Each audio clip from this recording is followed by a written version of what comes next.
Court of Appeals of Tennessee is now in session. God save the United States, the state of Tennessee, and this honorable court. Be seated. Good morning to the attorneys and the parties, if there are any. We want to welcome you to the Tennessee Court of Appeals. The judges sitting on this panel this morning will be Judge Frierson, Judge Davis, and myself, Judge McClarty. Madam Clerk, are there any preliminary matters? No, Your Honors. Then I ask that you would please call the first case. Aaron Kopecky versus Holiday Inn Club Vacations, Inc.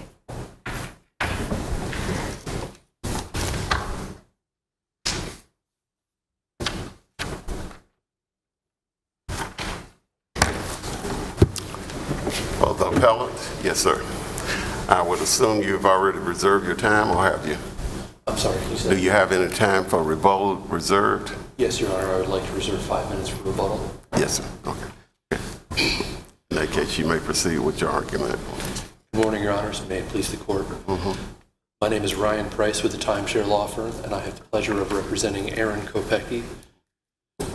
Your Honors, because this is a denial of a motion to dismiss, the standard of review is de novo with no presumption of correctness. Further, as this is a motion to dismiss, all allegations in the complaint must be taken as true. Mr. Price, can I ask you to pull your microphone up a little bit so we make sure we can hear you? Perfect, thank you. Firstly, the Dyersburg factors require the lower court to determine that the forum selection clause was unreasonable. A finding that any one of the 4 factors is met is sufficient for a finding that the forum selection clause is unenforceable.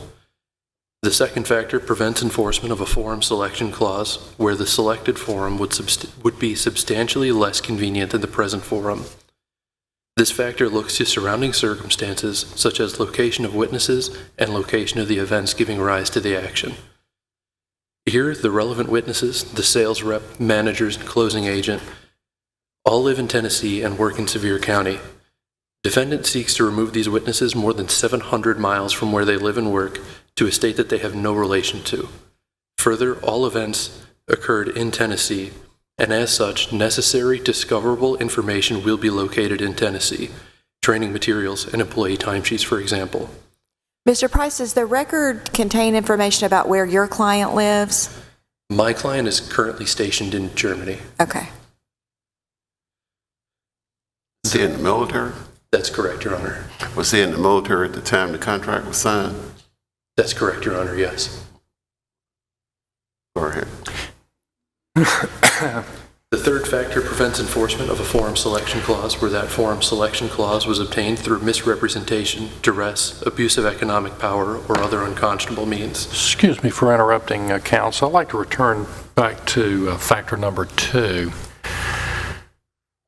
What is meant by the phrase, a substantially less convenient place? What does that mean? Well, Your Honor, the cases I've seen state that substantially less convenient is taken in relation to several circumstances surrounding the case, including location of witnesses and location of events. So it is my understanding that convenience should be measured from the perspective of all the parties to this case, including the witnesses. Because these witnesses are being asked to travel 700 miles, that I think is substantially less convenient than the present forum. So your client was in the military at the time of the signing of the contract. What connection, if any, did he have with Tennessee? He was traveling to Tennessee at the time the contract was signed. Traveling through Tennessee? To Tennessee. To Tennessee. Did he ever live in Tennessee, have a residence in Tennessee? I do not believe so. Okay. The third factor prevents enforcement of a forum selection clause where that forum selection clause was obtained through misrepresentation, duress, abuse of economic power, or other unconscionable means. Here, the plaintiff was prevented from reading any section of his contract, including the forum selection clause. Because the defendant prevented him from reading his forum selection clause, this factor would prevent enforcement of that clause. When you say prevented him from reading, was there any proof put on at the trial court level or in affidavits to the effect that they actually physically or psychologically prevented him from reading the contract? Yes, Your Honor, that is in What an was the affidavit. proof? I'm sorry, say. What was the proof? The proof was an affidavit signed by my client. My client was prevented from reading his contract as the closing agent held his hands over the contract document and pulled it away after my client had signed it. My client never had control of the documents, was not permitted to freely read it. The closing agent's hands covered the pages of the contract during the signing. Did he make any objections to that? I can't recall, Your Honor. Okay. However, he did state in an affidavit that that is. Okay, go right ahead. We'll review his affidavit, of course. Go ahead.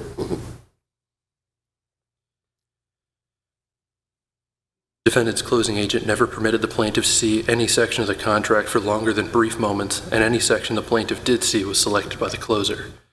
Your Honors, the defendant argues that it is protected from this factor as there was a section heading in all caps bold font.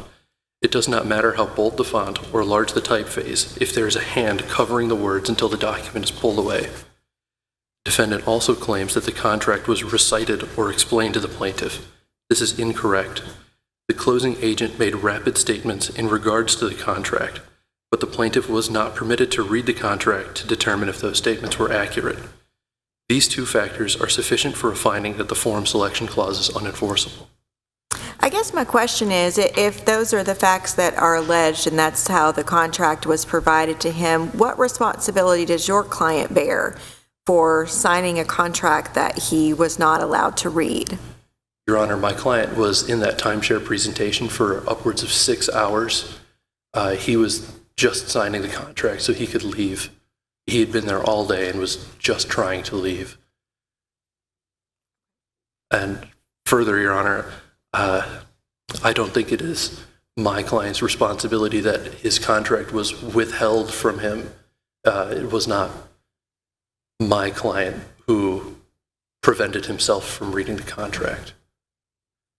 Well, he has some responsibility to that, wouldn't you say? Perhaps, Your Honor. However, I would say that the majority of the onus is on the closing agent who prevented him from reading that contract. He's incurring an obligation here, regardless of what that obligation is. It's an obligation that he's incurring. Doesn't he have some responsibility to use care in noting exactly what obligation he is incurring and the consequences of that obligation? That's what's in that contract? Under ordinary circumstances, Your Honor, I would agree with you. However, he had been in this presentation for over 6 hours and was just trying to get out. This was a signing so that he could leave. Secondly, is there any duress placed upon him? You can't leave until you sign? we did not allege duress in the complaint, Your Honor. Okay, go ahead. Secondly, the Timeshare Act prevents enforcement of this contract. Section 6632.114 requires a timeshare seller to provide a public offering statement on the date of the timeshare sale. Overton versus Westgate requires the public offering statement to be given in a manner that is accessible to the purchaser. Here, the plaintiff never properly received his public offering statement. The document relied on by the defendant was concealed from the plaintiff. The public offering statement was concealed on a CD-ROM amongst hundreds of other pages of documents, and the CD-ROM was hidden amidst the printed documents. Those two layers of concealment prevented the plaintiff from ever finding his public offering statement. The defendant argues that because it utilized a hidden document, it has satisfied its statutory burden. This is not so. Because the document was hidden from the plaintiff, it was not accessible to him.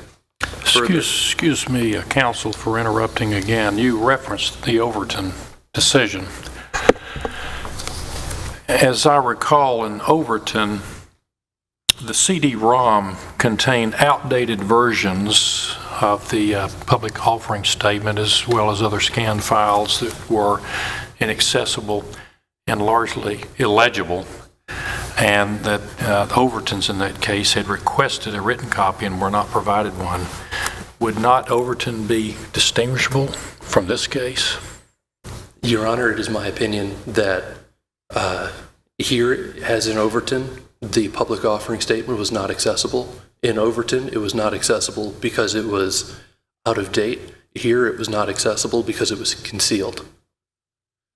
So while the specifics of what made the public offering statements distinguishable is, while the circumstances that made the public offering statements inaccessible is distinguishable, the fact that both public offering statements are inaccessible is the same. In the case at bar, how was the POS inaccessible on the CD-ROM? It was inaccessible because the plaintiff had no knowledge that it was there, and because it was hidden from him. There were hundreds of pages of documents on there. He didn't know what he was looking for or how to find it. He didn't know even to look for it. And that CD-ROM was with all of his other printed documents in such a manner that he did not find the CD-ROM. Were all of those allegations contained in the complaint? Yes, Your Honor. He specifically alleged that he did not know that the POS was on the CD-ROM. That's correct, Your Honor. Thank you. Okay, have you completed your point? Your time is up for your initial presentation. You do have your rebuttal time, but I wanted to make sure you completed your point because we asked you questions. Your Honor, my time has ended. I believe I have made my point. Okay, Thank you. right here. You do have your rebuttal time. Thank you. Yes, sir.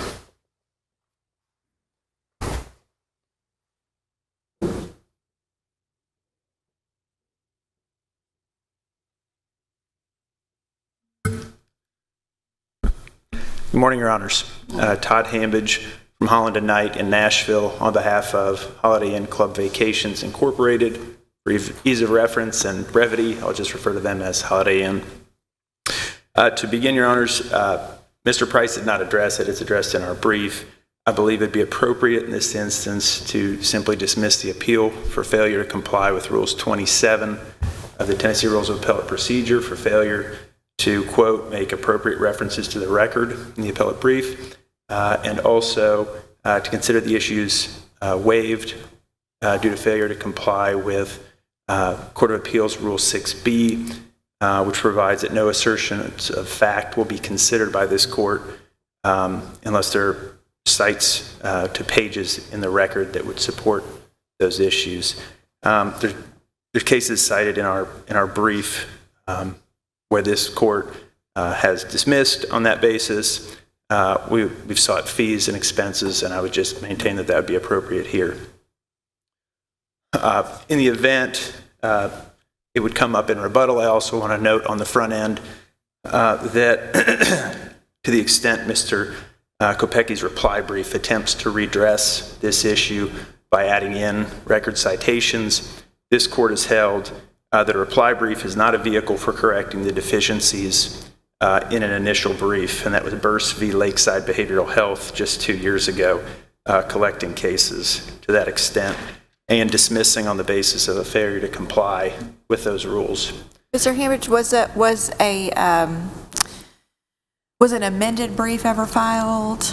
An amended brief was filed. We opposed that amended brief, and the amendment was denied. Turning to the merits, as Mr. Price noted, the first issue raised by Mr. Kopecky is whether the trial court correctly held that factors 2 and 3 under Dyersburg do not favor setting aside the form selection clause. Tennessee regularly and routinely enforces form selection clauses. It holds that there is a heavy burden to set one aside, and it holds that they're prima facie valid, all of which I think are certainly applicable here. Now, under factor 2, Mr. Kopecky must prove that Florida would be a substantially less convenient place for trial than Tennessee.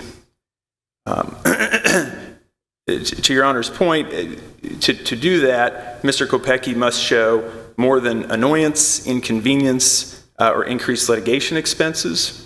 He also cannot rely on any facts or circumstances that were present or reasonably foreseeable when the parties entered the contract that contains the form selection clause. And just to follow up on your earlier question, in the case law that I've reviewed, it seems to be that the only time that the second factor goes in favor of setting aside the form selection clause is where the parties have no relation to the selected form whatsoever.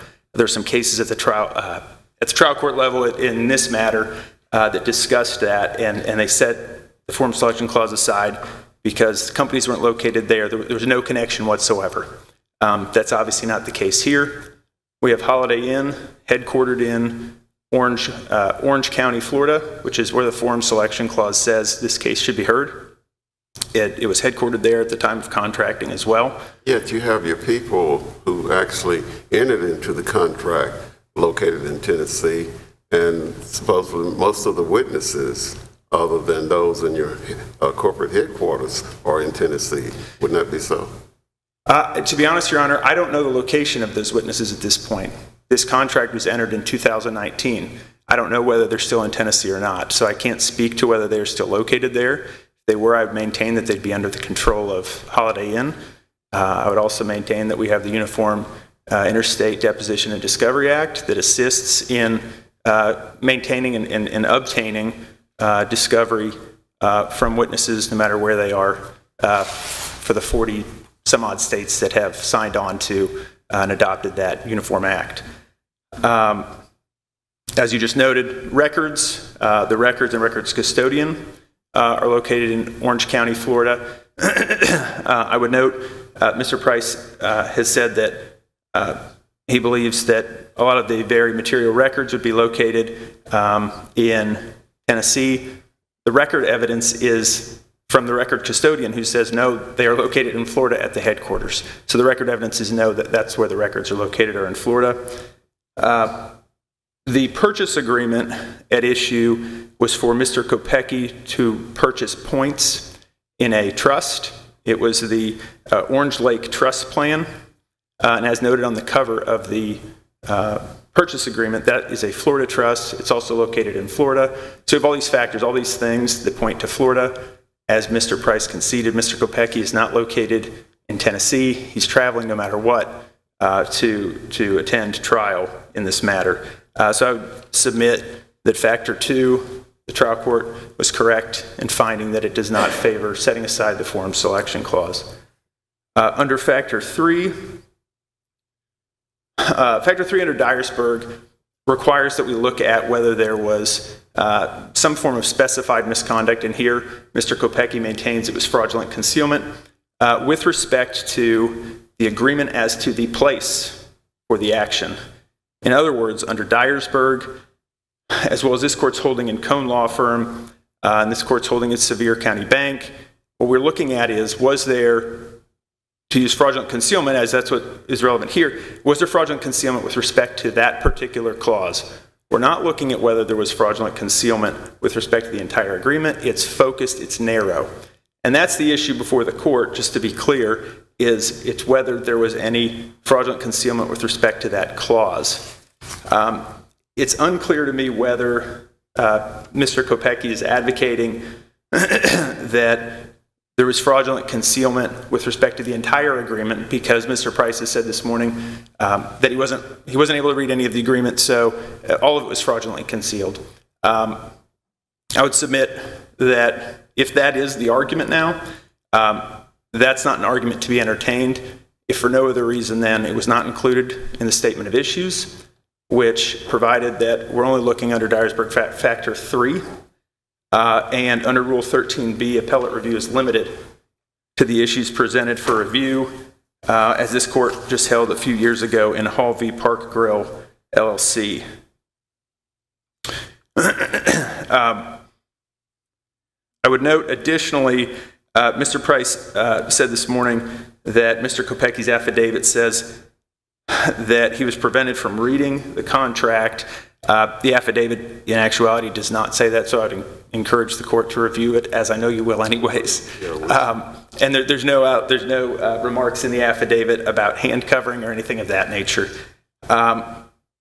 Notably, too, Your Honors, and I believe some of the questioning was getting at this, there's no record evidence that Mr. Kopecky was prevented at the closing from reading the purchase agreement. He has said at one point that during the sales presentation, he wasn't able to read it. But in my mind, that's not surprising. When I bought a car a few months ago, I wasn't provided the contract while I was test driving it. When I bought a house years and years ago, that wasn't part of the sales process, was here, look at the contract. That's at the closing, it's later. And there's no allegations, there's no factual evidence that he was prevented from reading the contract. In fact, admits he was shown pages of it and he was described portions of it. And there's no there's no factual evidence or in the record that any of the oral representations made to him concerning the provisions of the contract were inaccurate. In fact, in his reply brief, he says he doesn't know whether they were or not, which I think refutes the argument there. In addition, the fraudulent concealment argument fails for a few other reasons. One, for there to be fraudulent concealment, there needs to be concealment, and there wasn't. Aside from, as I just mentioned, the admission that the terms of the agreement were recited to Mr. Kopecky orally, we have the form selection clause set off as its own paragraph, its own section, section 18 of the purchase agreement, bold all caps. The title to it is Venue and Jurisdiction for Court Proceedings. It was there to be seen. Additionally, under Tennessee law, fraudulent concealment cannot exist where the material fact at issue is apparent either through common observation or ordinary diligence. I would submit that common observation would be when Mr. Kopecky has said that the contract was flipped through, or even if Mr. Kopecky flipped through the contract, he would have seen that heading in all bold, all caps, that says Venue and Jurisdiction for Court Proceedings. Common observation indicated that provision was there. And in addition, as a matter of Tennessee law, ordinary diligence includes reading a document before signing it. And there's several cases to that point that you don't have fraudulent concealment if someone simply picked up the document and read it. And that is found with deeds. I've found it in case law that we've cited with settlement agreements. It's across the board with all sorts of contracts.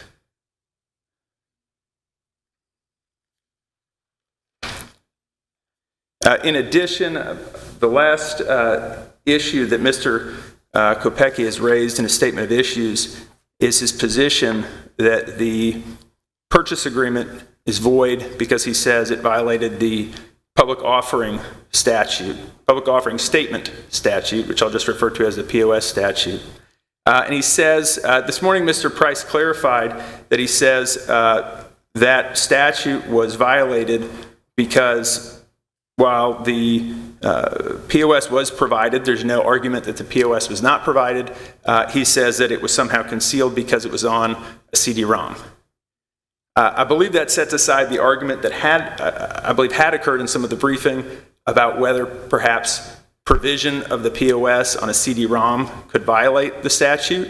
As we argued, it cannot, and I believe Overton stands for the proposition that it cannot. And Overton, this court analyzed the contents of a CD-ROM to determine whether or not it contained what was required under the POS statute.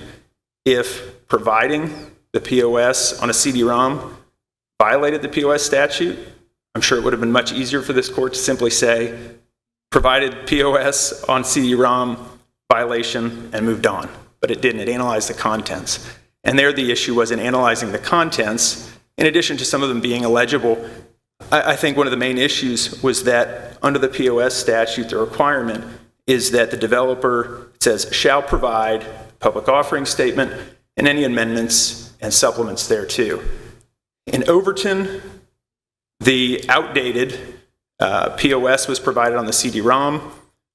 The facts of the case indicate that Westgate Resorts knew that that was outdated and had to provide amendments, which it was to do by hard copy. It didn't do that. As a result, it violated the POS statute because it did not provide the POS and amendments thereto. The purchaser there didn't have all the operative documents. Here, there's no allegation, there's no factual evidence that Mr. Kopecky did not receive all of the relevant documents. Indeed, aside from him essentially admitting that through some of the arguments that he received it, he signed, and this is, I believe, in the fourth volume of the record at 19, he signed the Orange Lake Land Trust receipt for timeshare documents. And included in that, in bold, it says timeshare plan public offering statement. Mr. Kopecky was specifically provided a document that said, these are all the documents you are getting. You're acknowledging that you're getting all these documents. It separately listed all those documents, including the timeshare document. At the very bottom of that document, it even specifies the number of pages that are part of the POS that were filed with the Tennessee, relevant Tennessee department. And I believe it's 346 pages. So to the extent that there was hundreds of pages, it's because by its nature, the POS has hundreds of pages. He signed off on that he received all of those things. There's no argument that he didn't receive them. He did receive them. So I think that argument is misplaced, and I believe the trial court got that correct. In addition, one last argument. The POS statute does provide that depending on the manner in which the purchaser views the property, he either gets 10 or 15 days after closing to void the contract, to come back and cancel it. If he decides after further thought he doesn't want to continue with it, that's voidable for a 10 to 15 day period. After that, it's no longer voidable. I would submit that the POS statute provides the ways and the timing with which a violation, which did not occur here, could render the purchase agreement void. Mr. Kopecky never canceled within that time frame, and therefore the POS statute does not provide a basis for him to avoid the form selection clause.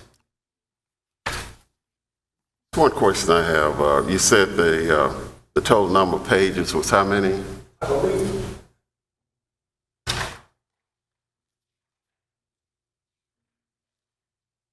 I misspoke. It says 301 pages were filed with the Tennessee Real Estate Commission. And how long of a period of time was he actually in session with the seller or the seller's agent before the transaction was completed? Do you know? I would have to defer to Mr. Price. I believe that may be in his affidavit in terms of the time frame that he alleges he was in the meeting. Okay. I think he said about 6 hours or something of that nature. Okay.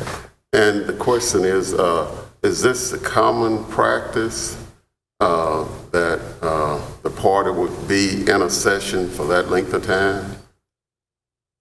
Or is that's just the way it is? To be honest, Your Honor, I don't think there's any record evidence on that. And personally, I'm not familiar with that myself as to the length of time.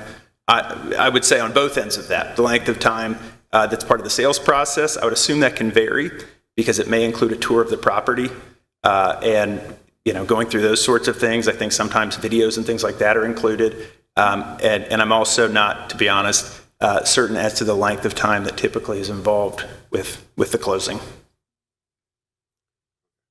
Okay. That's all. Thank you very much. Thank you. Yes, sir. Your rebuttal.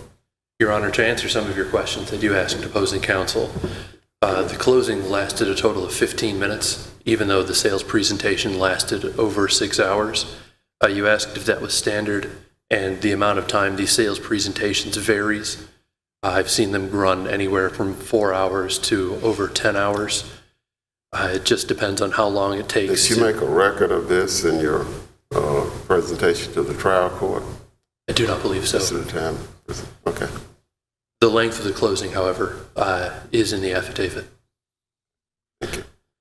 The defendant states that because the plaintiff signed a public offering statement receipt that it has satisfied a statutory requirement, but again, it matters little what its documents say when it actively prevented the plaintiff from reading those documents. The plaintiff does not argue that CD-ROMs are invalid on their face, but rather are invalid when those CD-ROMs contain hundreds of pages of other documents, are hidden amongst printed documents, or are otherwise used to conceal their contents from their intended recipients. Further, fraud related to the form selection clause is not unique, but it is specific. Plaintiff could not see any section of his contract, 16, 17, 18, 19, and so on, while the fraud related to that provision is not unique, it is specific.